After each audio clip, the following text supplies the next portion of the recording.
Since there is no NXT graded today, I thought I'd grade your cats instead. A+, A+, A+, A+, A+, A+, A+, A+, A+, A+, A+. Oh, I see you trying to do me a bamboozle. I'll give you A+ anyway. Here's your wrestling news. Could NXT be making a permanent home on Tuesday nights? A former WWE star makes their AEW debut. And a unique stipulation match has been added to AEW All Out. We'll talk about it in a bit. We are currently in the middle of 2 weeks of NXT Super Tuesday. What happens when Clark Tuesday, mild-mannered reporter for the Daily Bugle, jumps into a phone booth and puts his pants on over his trousers? Super Tuesday may very well become a regular Tuesday thing for NXT very soon, as Fightful Select reports that NXT could possibly be moving permanently to Tuesday nights. Now, the USA Network has said they are less committed to the idea of going up against AEW on a Wednesday than WWE actually is. They say that the USA Network deal came by pure coinkydink, but yeah, it didn't, did it? Absolutely didn't. And you know what? Whenever NXT has run unopposed, the numbers have been very, very good. Show Buzz Daily reported that this past Tuesday's NXT numbers ended at 849,000 at the average out, which is very much up from last Wednesday's 824,000, and it is the second highest number of the year for NXT. So you see those numbers, and you think, if we run unopposed, it's actually we get more eyes on the product. So potentially there is something to be said for ending the Wednesday Night War and just moving a day ahead. Now, if they do end up moving to Tuesdays, there will be many that will see this as a black eye on WWE, a punch in the gut to the black and gold brand. And there'll be certain groups of wrestling fans that will become pretty unbearable for several weeks, but that's what the mute button on Twitter is all about, isn't it? But regardless of that, if more eyes are watching wrestling, surely that is not a good thing. I'm speaking as an NXT guy. I do NXT graded on the channel every week, so I watch NXT every week and I love the product. And I'm also very aware AEW have pretty much battered NXT in the ratings overall. And more power to AEW for doing that, for generating interest and creating a product that more people watch on the weekly basis than NXT. But if you're going to split them off, end the Wednesday Night War, and it ends up with more people watching NXT and even more people watching AEW, surely wrestling wins that. Surely we all win that, right? Right? Although we don't know what day NXT will fall on, we certainly have an idea going forward of the sound of NXT. Wade Barrett is back next week. Now, this is quite telling. He did 2 weeks of NXT just gone because they were recorded in a block.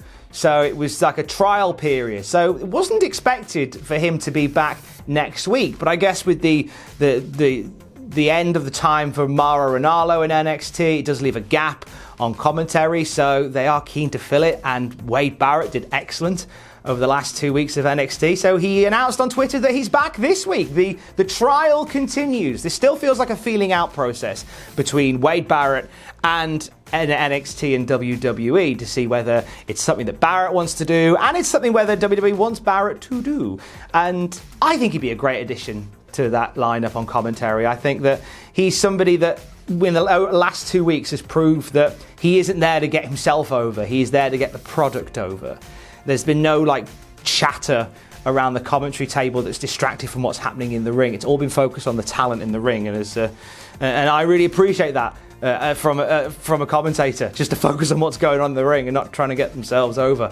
But I really like the work he's done. So if he sticks around, that's wonderful news. Over on AEW, stop me if you've heard this one before. A former WWE star makes their Dynamite debut. Although this one hits a little different. Serena Deeb turned up last night as the opponent for the number one contender for the AEW Women's Championship, the reigning NWA Women's Champion, Thunder Rosa.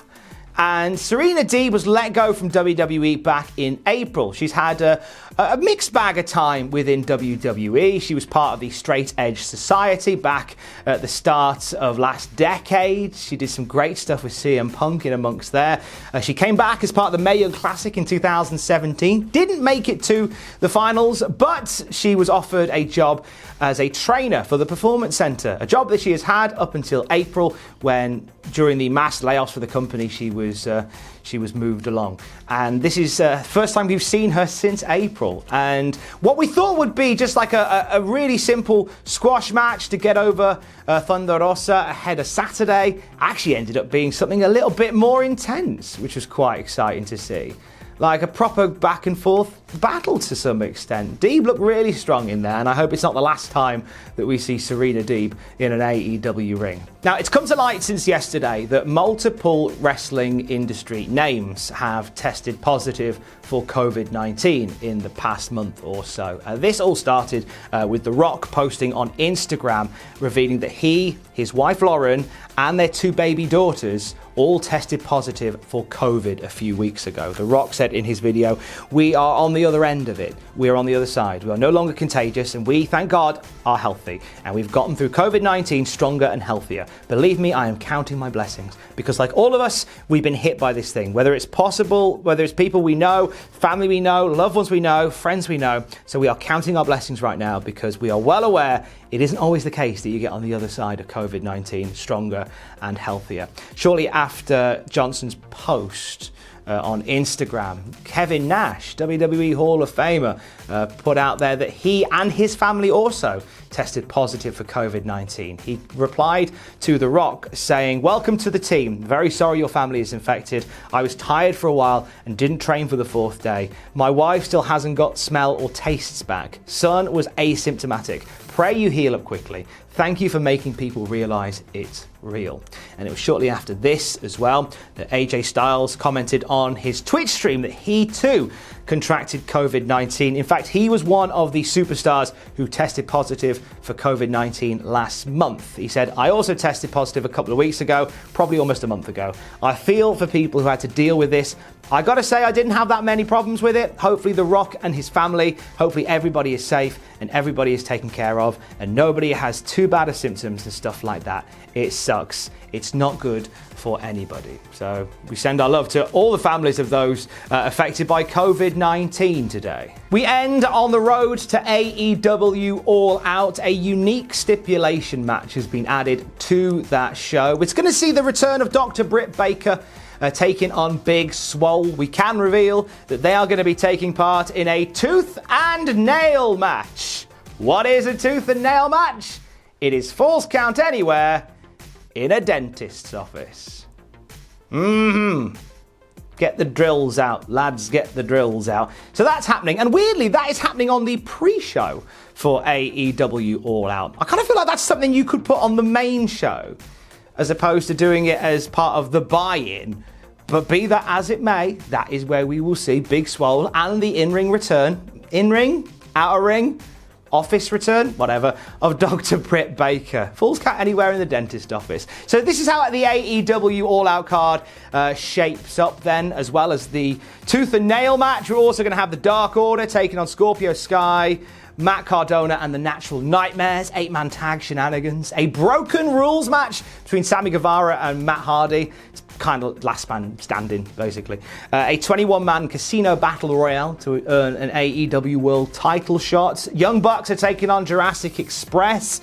We'll see Chris Jericho and Orange Cassidy in a Mimosa Mayhem match. I believe it's pinfall, submission, or haul your opponent into a tank of mimosa, which is very different to Bucks Fizz, as I've learned since the last time I talked about this. The AEW Women's Champion, Hikaru Shida, puts it on the line against the NWA Women's Champion, Thunder Rosa.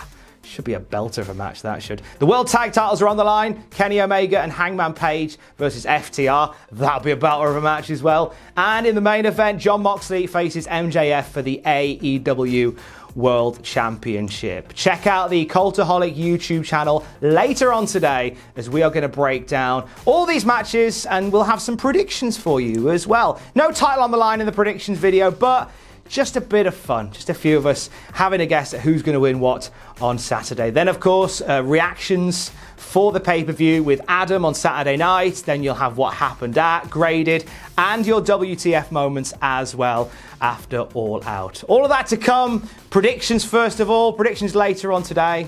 We'll just stick around and wait, shall we, until the predictions happen. Should we grade some more of your cats while we're waiting? Yeah, let's do that.